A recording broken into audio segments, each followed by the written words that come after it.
En esta clase vamos a ver modos de culminación del proceso penal, vamos a ver el modo normal de culminación, que es el juicio oral, y luego los modos alternativos de finalización del proceso penal, que son el juicio abreviado, suspensión del juicio a prueba y mediación penal.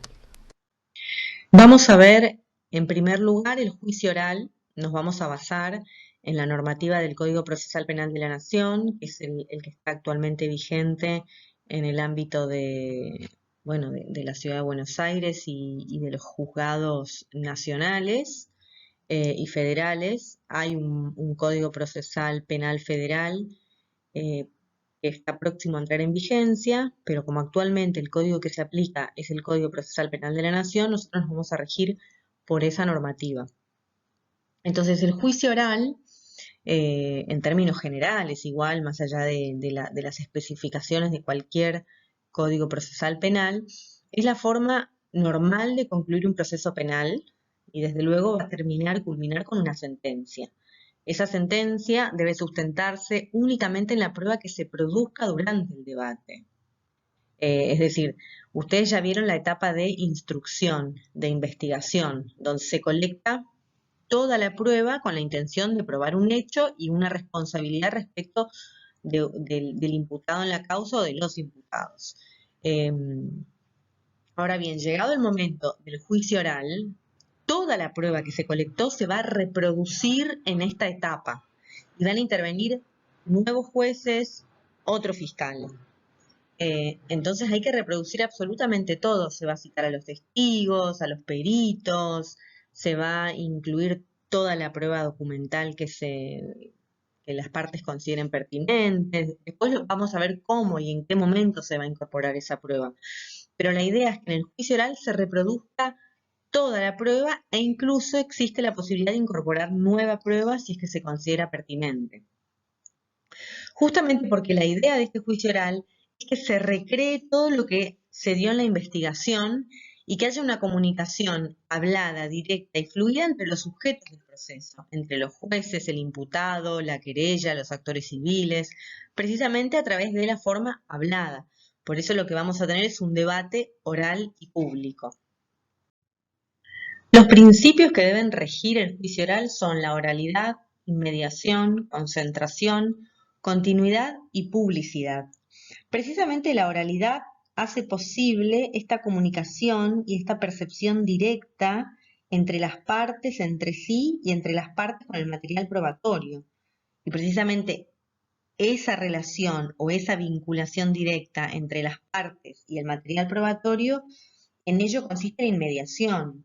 Es decir, de eso se trata. Todos los sujetos procesales que intervienen tienen que tener la posibilidad de escuchar a los testigos, de ver la prueba, de escuchar al imputado en caso que desee declarar. De eso se trata la inmediación.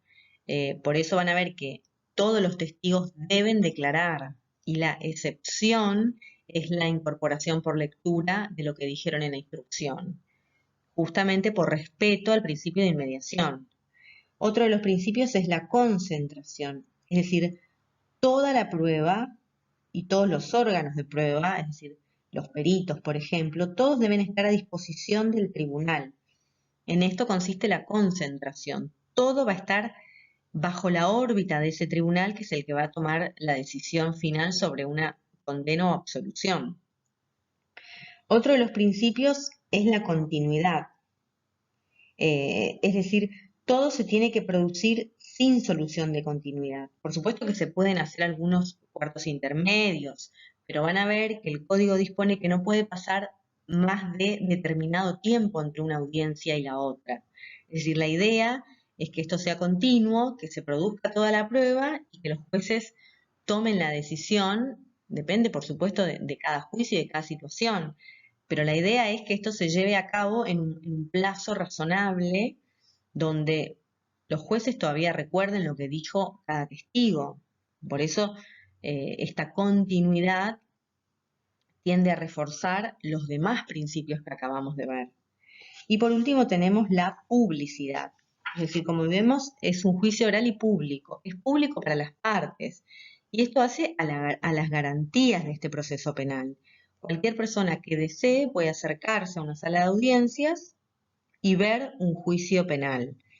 Hay excepciones, dependen algunos delitos, cuando son contra la integridad sexual o por algún tema de decoro, o si hay menores. En esos casos, como excepción, los juicios orales no son públicos. Pero de lo contrario, cualquier persona que desee puede presenciar el juicio oral, el debate oral y público, precisamente.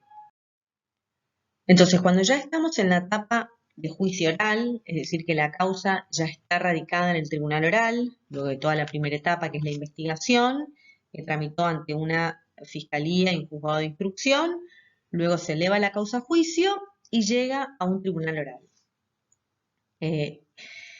Y el primer acto es el de citación a juicio, el artículo 354. Es decir, en esta etapa, de todas formas, no se va a utilizar la oralidad, sino que va a ser de modo escrito. Tampoco va a haber publicidad, porque acá todavía la causa no va a ser pública para quienes no sean parte en la causa.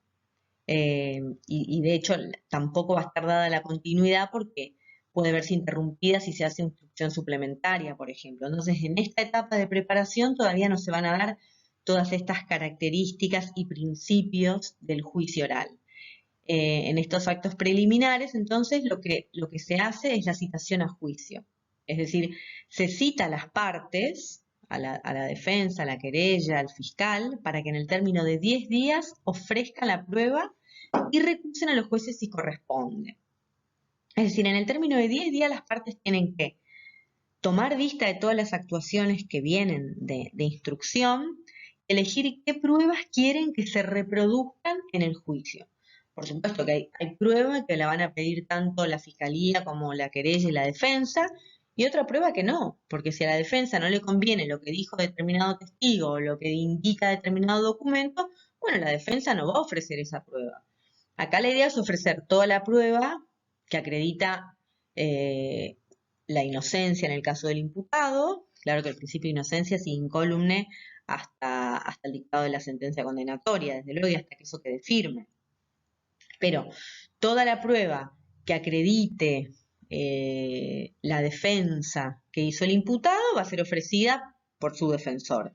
Por el contrario, el fiscal y la querella van a ofrecer toda la prueba que ellos consideren que les conviene y que les sirve para probar el hecho. Y en esta etapa, además, dice que se puede recusar a los jueces si correspondiere. Es decir, este es el momento para que si las partes tienen algún planteo que hacer respecto de los jueces del tribunal, lo tienen que hacer en este momento. Y en relación a los jueces del tribunal, hay que tener en cuenta la integración del tribunal. Porque antes, en cualquier juicio oral, siempre era un tribunal, es decir, 3 jueces, un tribunal colegiado.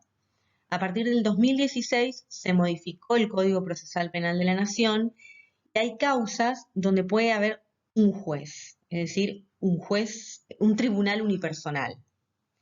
Y son los casos donde son delitos cuya pena máxima en abstracto no exceda los 6 años, o si se trata de delitos cuya pena máxima en abstracto supera los 6 años, pero que no exceda de 15. En este segundo supuesto, las partes pueden elegir si quieren un tribunal colegiado o un tribunal unipersonal. El momento para hacerlo, y esto es importante, es en la oportunidad prevista en el 349, es decir, cuando se eleva la causa a juicio.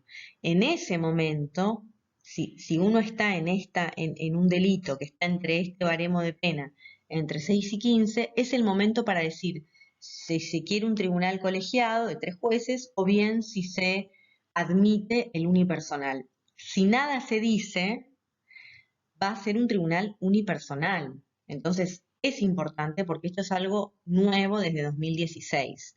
Entonces, el momento para elegir si se quiere un tribunal colegiado o unipersonal es con el artículo 349, con la clausura de la instrucción.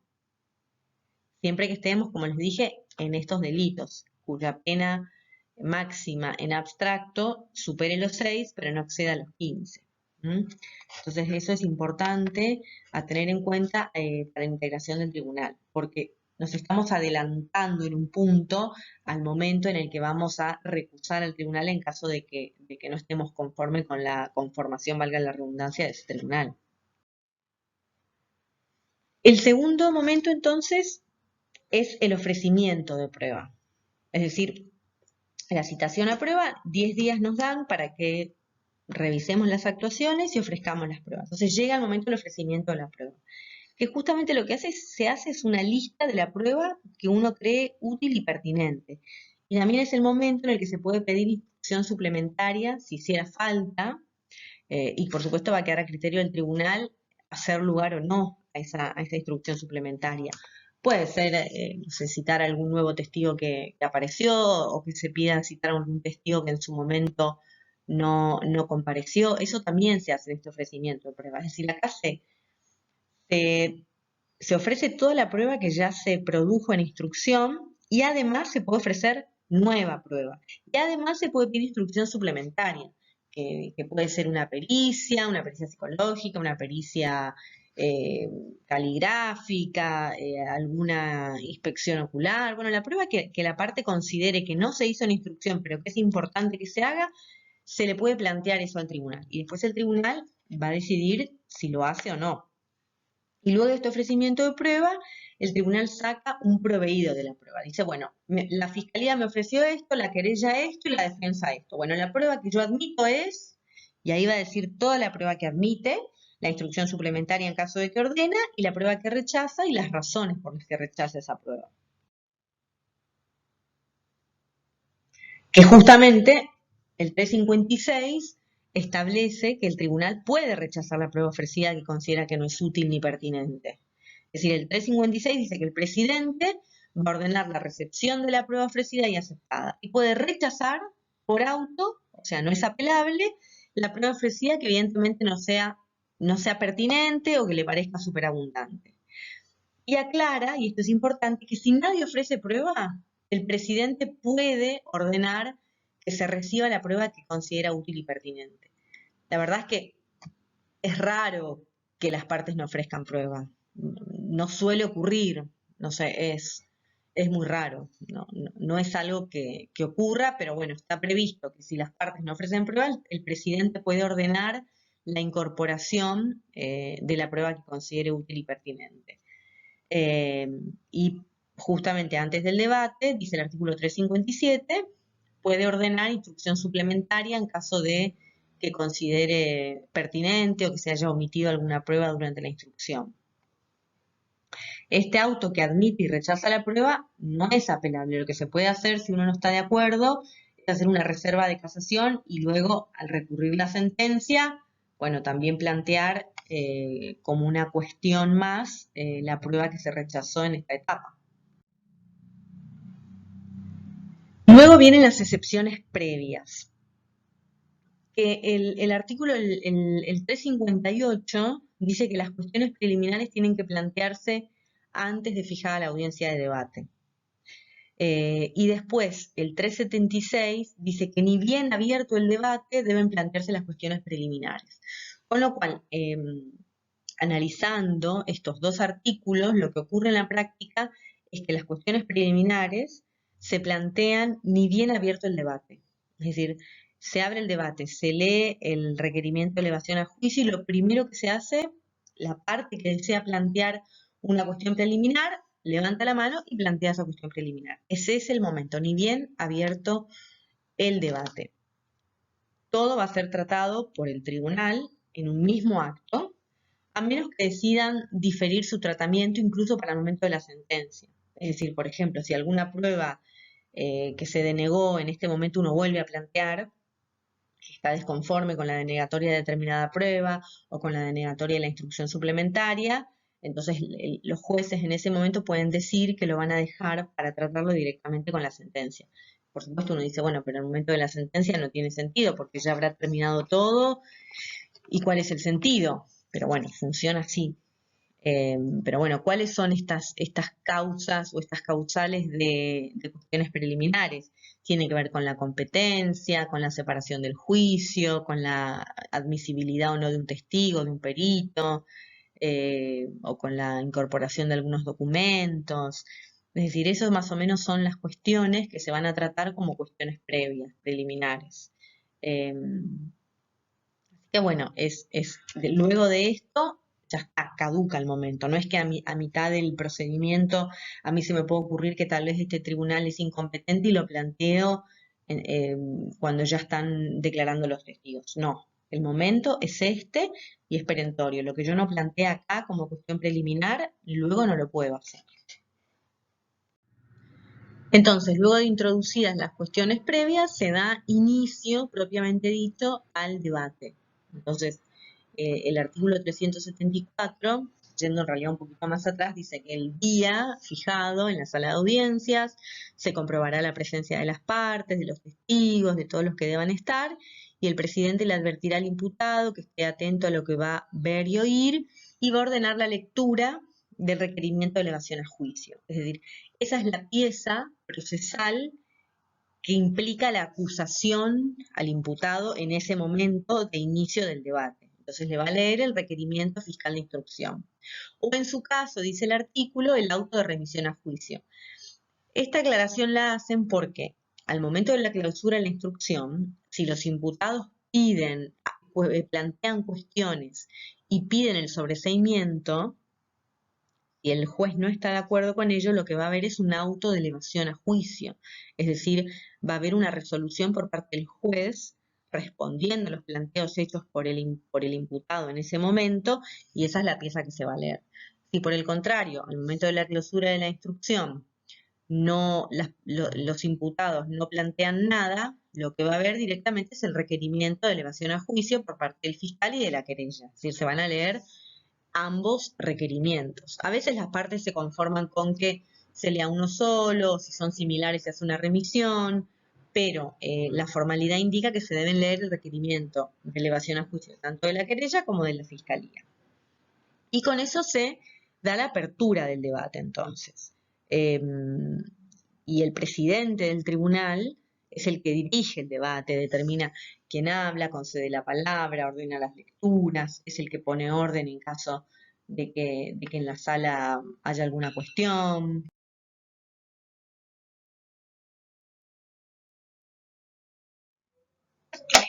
Luego de la declaración del imputado, comienza la recepción de la prueba. El orden que dan los artículos eh,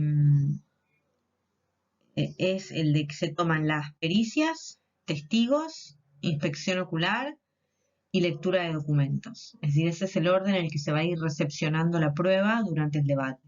Es decir, si hay pericia, generalmente eso se incorpora como documental, por lo tanto va al último. Pero generalmente lo que ocurre es que van los peritos y declaran sobre lo que informaron en sus pericias. Con eso se inicia la incorporación de la prueba. Luego los testigos. Puede ser un testigo o pueden ser cientos de testigos. También puede haber inspección ocular y en ese caso los jueces y las partes se dirigen al lugar a donde deba ocurrir esta inspección. Esto la realidad es que no es tan común que suceda. Si se hizo esa prueba, hay filmaciones y lo que se incorpora es eso. Pero está la posibilidad de que así se haga. Y después, bueno, la lectura e incorporación de documentos. Que si bien dice lectura de documentos, la realidad es que generalmente esos documentos no se leen, las partes consienten a su incorporación, manifestando que ya tienen conocimiento del contenido de los mismos. Y terminada la recepción de la prueba, se concede la palabra a las partes y comienzan los alegatos, es decir, los alegatos sobre la valoración de la prueba y, en el caso del fiscal, acreditar el hecho y la responsabilidad del imputado, y en el caso de la defensa, lo opuesto. Entonces, este también es el momento en que la parte acusadora, es decir, el fiscal define si acusa o no, porque el fiscal tranquilamente podría no acusar. La mayoría de la doctrina y jurisprudencia consideran que el fiscal tiene la facultad de pedir la absolución en caso de que lo considere pertinente. Después de los alegatos, es decir, siempre comienza Comienza la querella, luego la fiscalía, después la defensa y el civilmente demandado. Y después de los alegatos hay un derecho a réplica. Únicamente el Ministerio Fiscal, la querella y la defensa tienen derecho a réplica, es decir, se deja fuera al actor civil y al demandado civil. Este derecho a réplica tiene que limitarse a la refutación de los argumentos que no hayan sido discutidos. Es decir, el fiscal va a hacer su alegato, luego va a hacer el alegato su defensa. Y la fiscalía entonces va a tener el derecho a réplica, y la querella también. Pero ese derecho a réplica tiene que ser sobre circunstancias que no hubieran sido discutidas previamente. Es decir, como la defensa tiene que incorporar cosas novedosas sobre las que la fiscalía no pudo decir nada. El derecho a réplica no implica una reedición de los alegatos o cuestionar los puntos de vista de la defensa, que generalmente no van a coincidir con los de la fiscalía. Pero el derecho de réplica tiene que ser algo muy puntual sobre cuestiones nuevas que haya introducido la defensa en sus alegatos, por ejemplo. Y después el derecho de réplica que vuelve a tener la defensa, nuevamente sobre cuestiones novedosas que haya dicho la fiscalía al replicar a su vez lo que dijo previamente la defensa. Pero esto no puede hacerse en forma interminable tampoco. Generalmente se da una vez el derecho a réplica y punto. A veces vuelven a levantar la mano y el juez, el presidente del tribunal, puede admitir alguna argumentación más, pero generalmente no. Es decir, hace los alegatos la querella, luego hace los alegatos el fiscal, luego los alegatos la defensa, ahí tiene derecho de réplica el fiscal, y luego vuelve a tener derecho de réplica la defensa sobre una contrarréplica sería, sobre eso que replicaron la querella y el fiscal. Y con eso se termina. Bueno, el secretario del tribunal va a preparar un acta con todo lo que ocurrió en el transcurso del debate, el lugar y fecha de la audiencia, los nombres de las partes, las condiciones personales del imputado, nombre y apellido de los testigos y peritos que hayan concurrido a declarar, una síntesis de los alegatos de las partes y luego la firma de los miembros del tribunal. Ese va a ser el acta de debate. Y luego viene la deliberación final, es decir, terminado el debate, los jueces que hayan intervenido van a pasar a deliberar en una sesión secreta a la que solamente puede asistir el secretario. Esos alegatos, es decir, van a tratar todas las cuestiones que hayan sido objeto del juicio.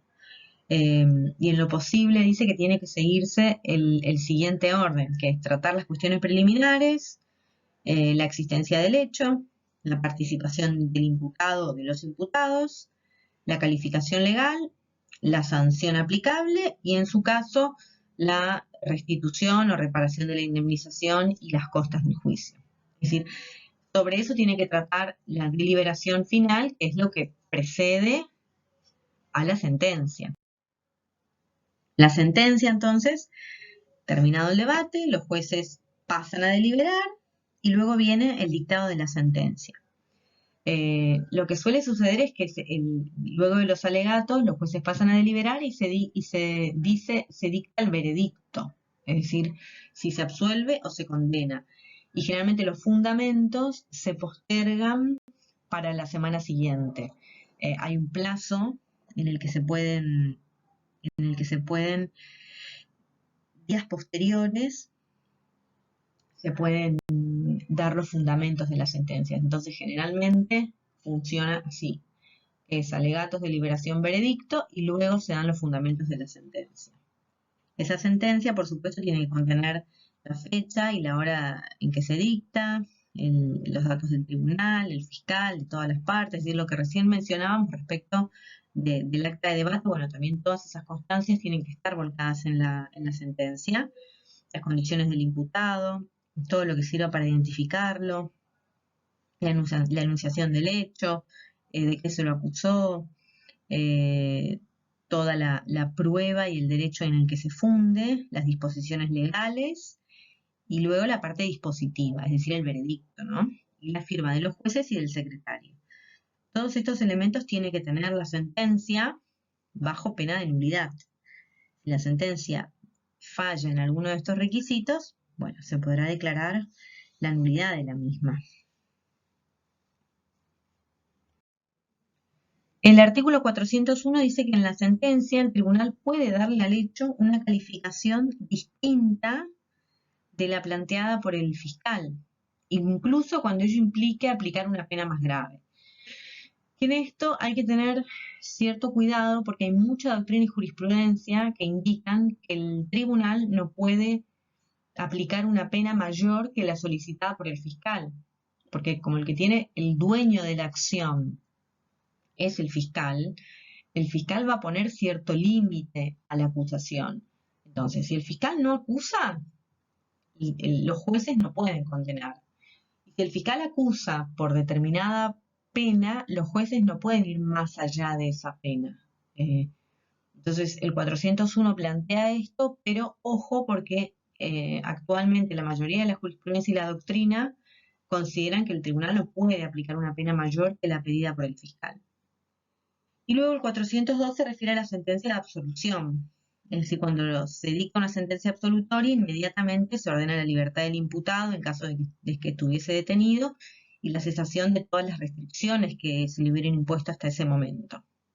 Y por otro lado, en caso de condena, fija las penas y las medidas de seguridad que correspondan y también, en ese caso, resuelve el pago de las costas. Si hubiera un actor civil, también en ese caso se va a ordenar la restitución del objeto material del delito, la indemnización del daño y la forma en la que tienen que pagarse esta indemnización en caso de serle exigido al imputado. El juicio abreviado está regulado en el artículo 431 bis del Código Procesal Penal de la Nación. Es un modo alternativo de finalizar el juicio penal. Y la idea del juicio abreviado es evitar la realización del debate oral y público. Entonces, en este caso, el acusado de un delito puede reconocer la existencia del hecho, su participación en la calidad que se le haya imputado y la calificación legal y acuerda la aplicación de determinada pena con el fiscal. Entonces, se concluye el proceso penal, se le va a aplicar una pena, hay reconocimiento de responsabilidad por parte del imputado, pero se evita todo el dispendio, el estrés y la logística que implica la realización de un juicio oral. ¿Para qué caso se usa esto? Porque acá la verdad es que termina habiendo un reconocimiento de la responsabilidad.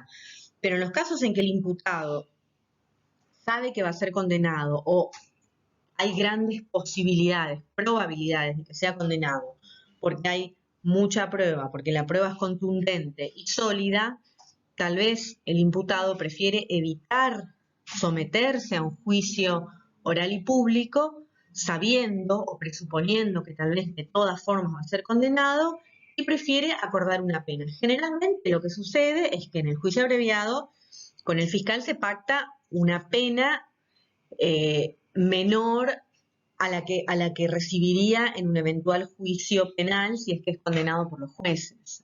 Lo que se busca en realidad es eso, bueno, ok, no hacemos el juicio, yo acepto la responsabilidad, pero le aplican por ahí el mínimo, una pena de ejecución en suspenso, o aún cuando no sea una pena de ejecución en suspenso, una pena que no es tan alta para el delito que se cometió. Es decir, termina siendo una negociación, pero acá sí tenemos aceptación de responsabilidad por parte del imputado. Ahora bien, ¿cuáles son los requisitos para que proceda el juicio abreviado? La solicitud de pena del Ministerio Público no debe superar los 6 años de pena privativa para la libertad, o bien si no es pena privativa de la libertad. ¿Hasta cuándo se puede pedir o negociar esto con el fiscal? Hasta la designación de la audiencia de debate, e inclusive durante los actos preliminares del juicio. Muchas veces pasa que en el momento, en la audiencia número 1 del debate, antes de que se inicie, ahí se plantea la posibilidad de solicitar el juicio abreviado, se hace saber al tribunal que el fiscal y el imputado se han puesto de acuerdo respecto de la pena y entonces el tribunal lo resuelve. Esta solicitud, por supuesto, tiene que ser acompañada, como dije, de la conformidad de ambos, del imputado asistido por su defensor y del fiscal. Y tiene que haber una conformidad, o sea, una aceptación de la existencia del hecho, de la participación del imputado, todo como fue expresado en el requerimiento de elevación a juicio. Y es importante tener en cuenta que si hay varios imputados en la causa, el juicio abreviado solo procede si todos prestan conformidad. Entonces, muchas veces cuando hay varios imputados, uno termina presionando a los demás para que también hagan el acuerdo con el fiscal, porque si hay uno que elige que se haga el juicio oral, todos deben ir a juicio oral. Una vez que el fiscal, en acuerdo con el imputado o los imputados, solicitan la realización de un juicio abreviado, entonces el tribunal, si admite la solicitud, llama autos para sentencia y en un plazo máximo de 10 días debe dictar esa sentencia. En caso de haber un querellante, previo a la adopción de cualquiera de estas decisiones, se le va a pedir su decisión, aunque la decisión del querellante no es vinculante. Bueno, por otro lado, si el tribunal rechaza la proposición de juicio abreviado, se procede con el juicio oral. La sentencia que dicte el tribunal, desde luego, tiene que fundarse en las pruebas que se recibieron durante la instrucción y la pena que pueden aplicar va a tener el límite de lo solicitado por el fiscal. No va a poder ir más allá de lo pedido por el fiscal. Contra la sentencia se puede interponer recurso de casación. Y si hubiesen actores civiles, en esta sentencia no se va a tomar ninguna resolución respecto a la acción civil, sino que tendrán que ir por la vía civil. Y en ese supuesto podrían recurrir en casación los actores civiles si consideran que el juicio abreviado los perjudica. La suspensión del juicio a prueba, o probation, como comúnmente se la conoce, está regulada en el artículo 76, que tiene varios incisos, hasta el 76 quater del Código Penal, y el Código Procesal Penal tiene una breve referencia, pero que termina remitiendo al Código de Fondo. La probation es un instituto que permite suspender el proceso bajo ciertas condiciones y para determinados delitos.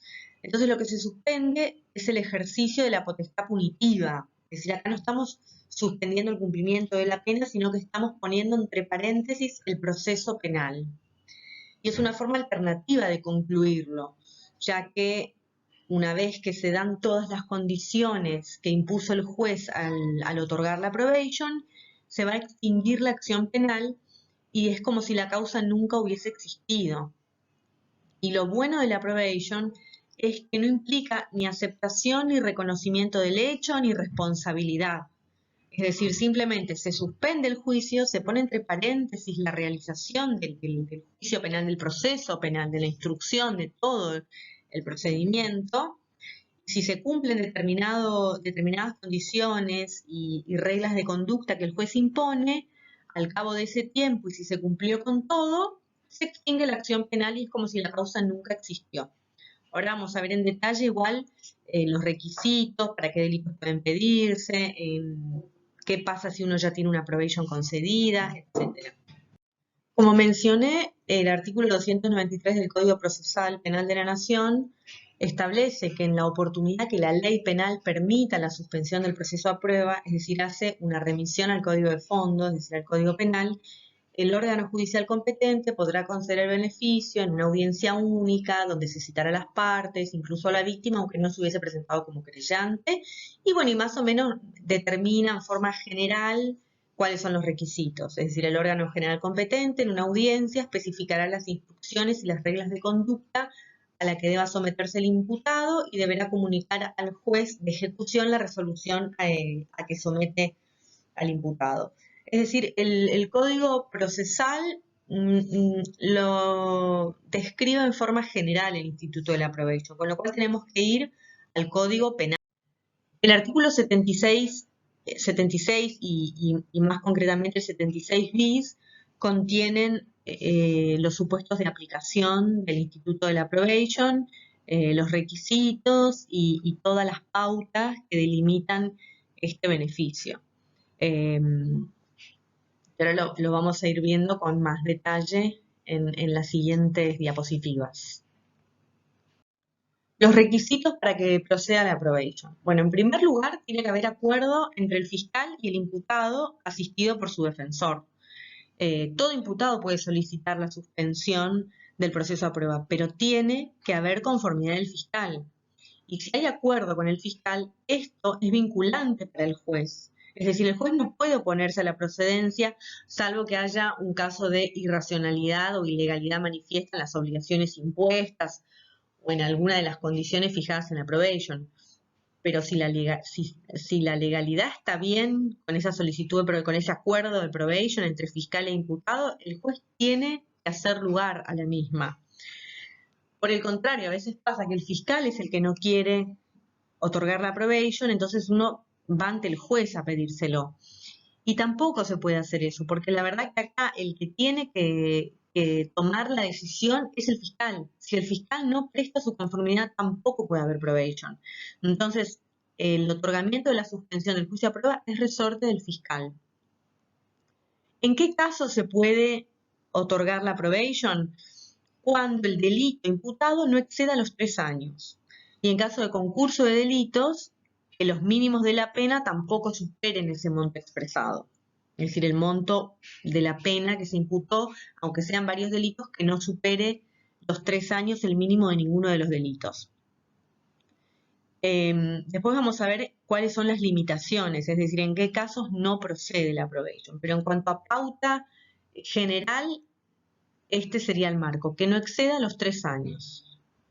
Si el delito imputado tiene prevista como sanción en forma conjunta o alternativa prisión y multa, para acceder a la suspensión del juicio a prueba hay que pagar el mínimo de la multa.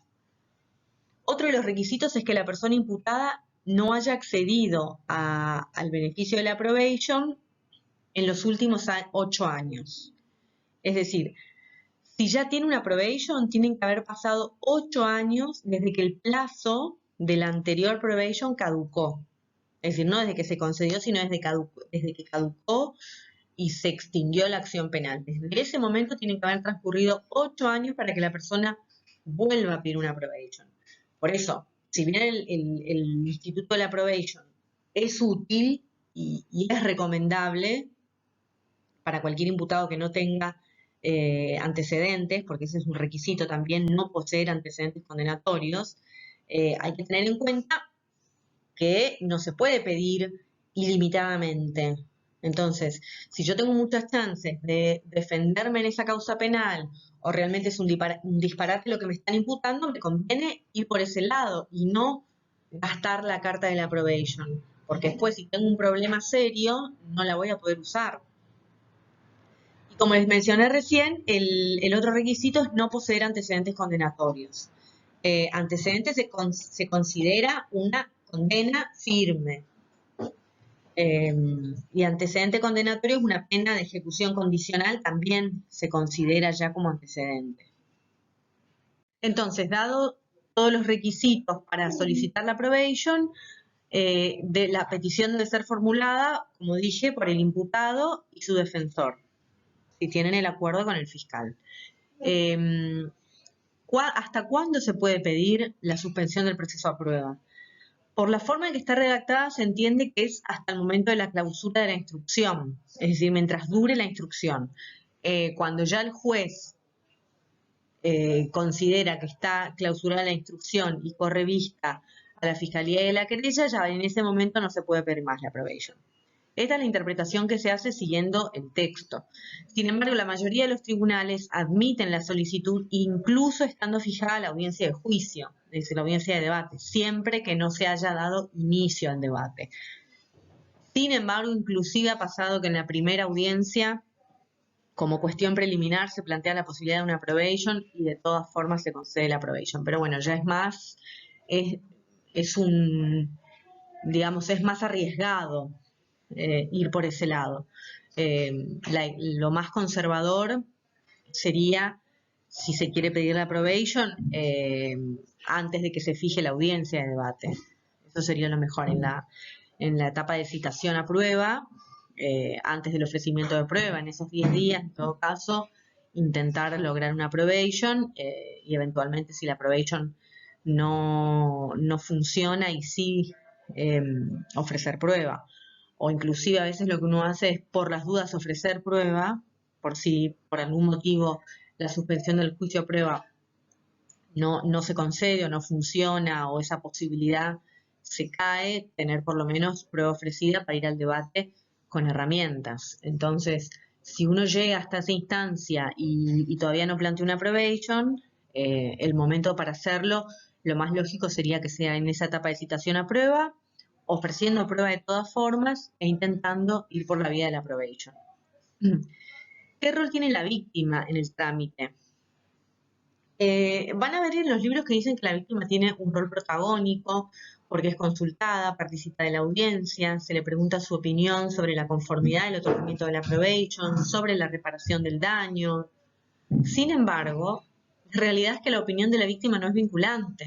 Entonces, si bien se le da participación y la víctima es escuchada, al no ser vinculante su opinión, en un punto el rol no termina siendo tan protagónico. Es decir, inclusive hemos visto casos donde la víctima se niega a recibir la reparación económica, no está a favor de la concesión de la probation, y no solo se otorga la probation, sino que se le pone a disposición el dinero que el imputado puso a disposición como reparación del daño. Entonces, bueno, la víctima tiene un rol que es formal.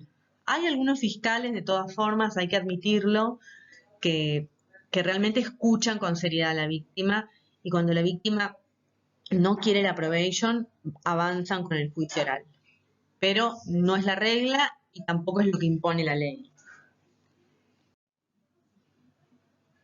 ¿Qué condiciones puede imponer el juez para otorgar la probation?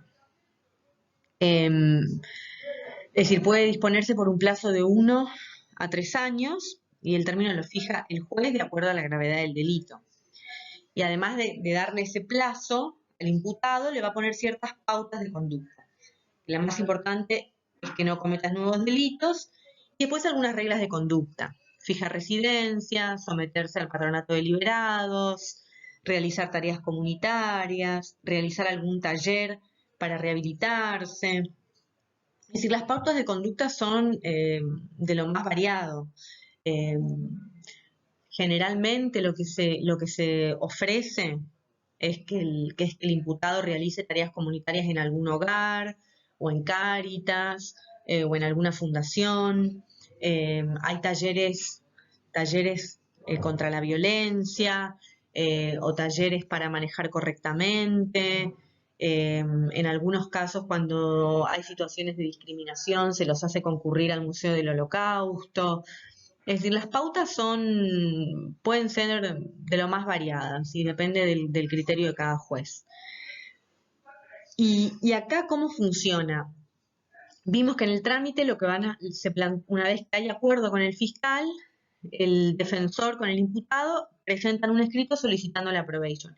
Y ahí ofrecen cuánto dinero ponen a disposición para la reparación del daño, qué tareas desean realizar, ofrecen si quieren colaborar con alguna fundación, con algún hogar, en algún comedor, y generalmente el juez toma ese ofrecimiento y ordena que las tareas comunitarias sean cumplidas en ese lugar. Pero también podría ocurrir que no, el tribunal decida que las tareas comunitarias se cumplan en otro lugar diferente.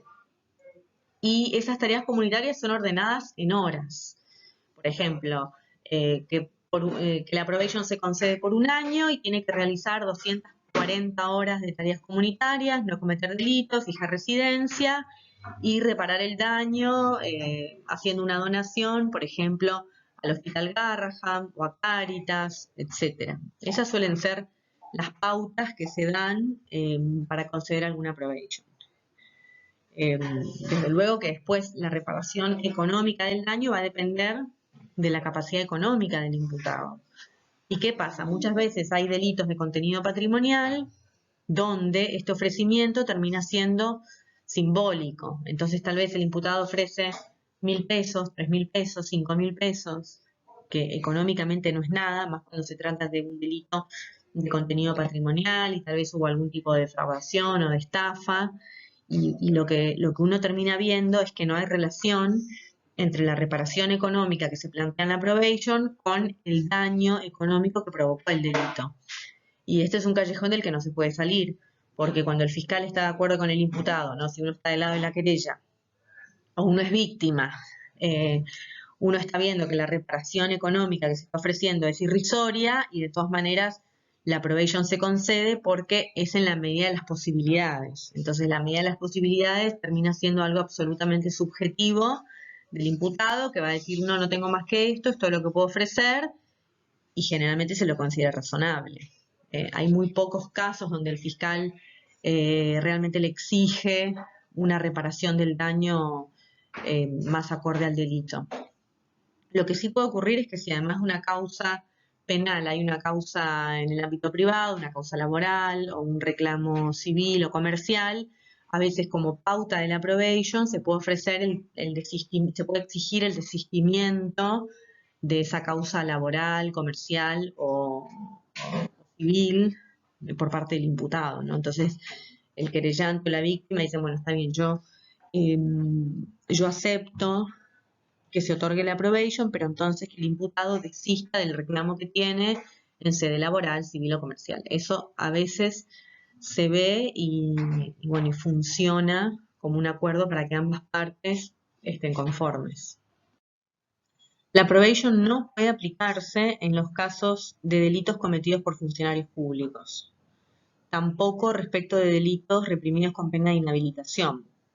Aunque en este último caso, en los delitos cometidos manejando algún vehículo, que cabe la pena de inhabilitación para conducir, lo que a veces se propone y muchos tribunales aceptan es la autoinhabilitación. Entonces la persona entrega su licencia de conducir mientras dure la probation. Y en ese caso entonces se admite de todas formas la probation pese a la pena de inhabilitación. Tampoco procede respecto de los delitos de la ley 22.415, que es el delito de contrabando, y la 24.769, que son los delitos de evasión tributaria. Y en los casos de los delitos en el marco de violencia de género, a partir de las disposiciones de la Convención de Belén do Pará, se entiende que no se puede aplicar la probation porque dicha convención exige que haya un procedimiento legal justo y eficaz para la mujer. Entonces se entiende que ese procedimiento legal justo y eficaz es un juicio y no un modo alternativo de procedimiento, como sería una probation. Con lo cual, en los casos de violencia de género no se aplica la probation, por lo menos en la mayoría de los tribunales entienden esto. La mediación penal es la última forma alternativa de concluir el proceso penal que vamos a ver. Es un instituto que permite conciliar algunos conflictos penales, vamos a ver cuáles, y rigen los principios de voluntariedad, confidencialidad, celeridad, informalidad y gratuidad. Es decir, primero aclarar que la mediación penal está contemplada en el ámbito de la Ciudad Autónoma de Buenos Aires, en la provincia de Buenos Aires y algunas otras provincias. No está en el Código Procesal Penal de la Nación. Es decir, hoy por hoy no rige la mediación penal.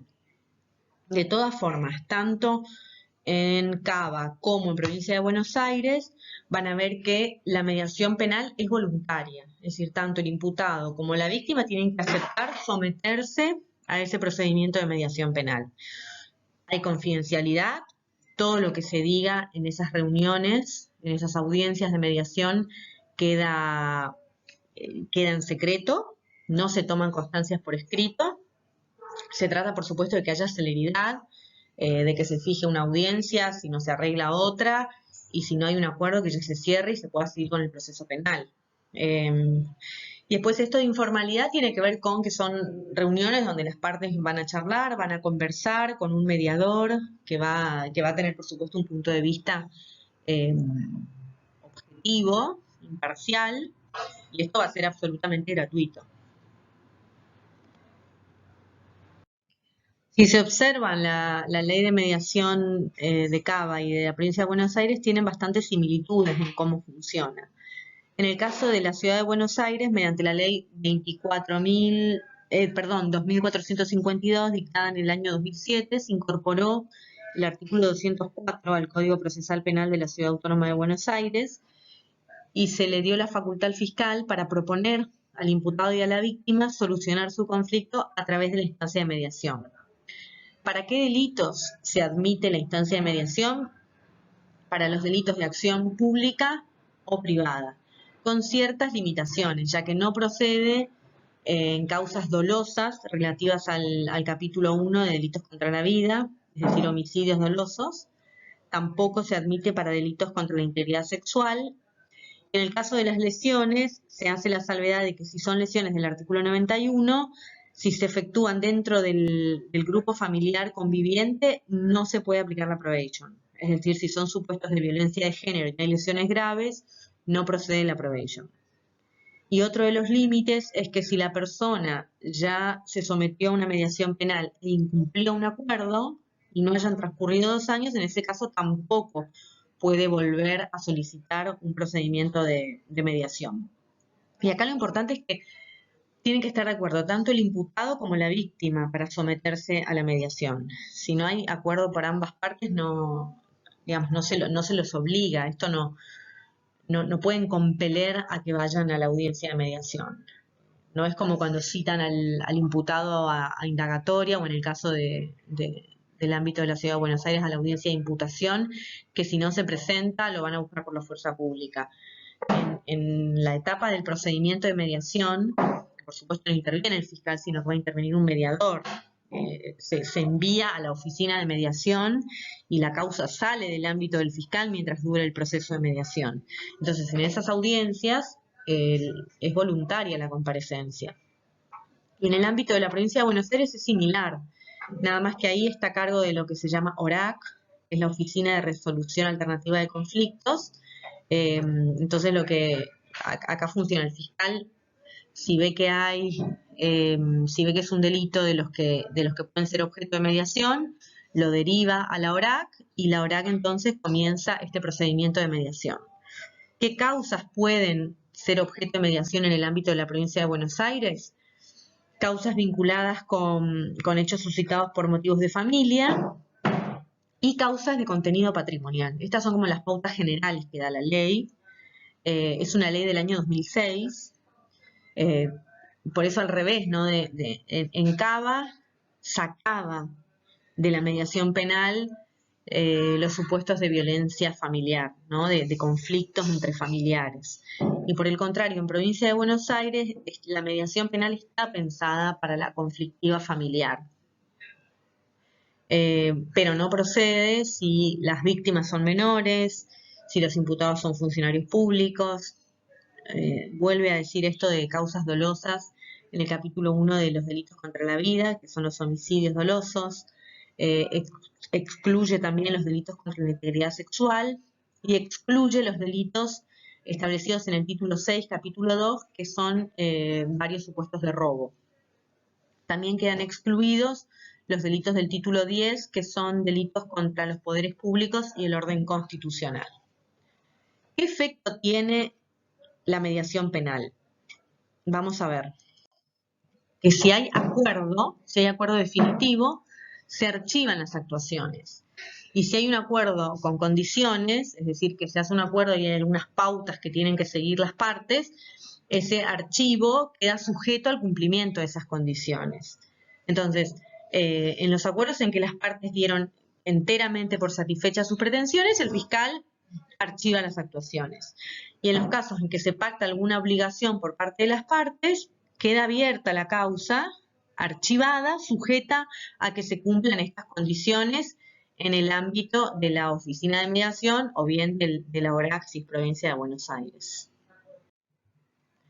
Y finalmente, para que tengan en cuenta, ahí les puse la cita y el Ministerio Público de Provincia de Buenos Aires tiene hecho un estudio estadístico de cómo funcionan las mediaciones, y van a ver que del total de casos, de casos que fueron a mediación en el año 2019, el 53% no logró un acuerdo y el 47% sí logró un acuerdo. Es decir, digamos mitad y mitad. No es un mal número. Estamos hablando de un total de casi 18.000 causas, con lo cual estamos hablando de 9.000 causas mediadas. Así que uno puede pensar que es positivo cómo funciona la mediación penal en el ámbito de la provincia de Buenos Aires. Y de esos casos mediados, o sea que ya del grupo de casos donde hubo acuerdo, se cumplió el 77% y se incumplió el resto. Así que también es una estadística que, bueno, que juega positivamente a favor de la mediación penal.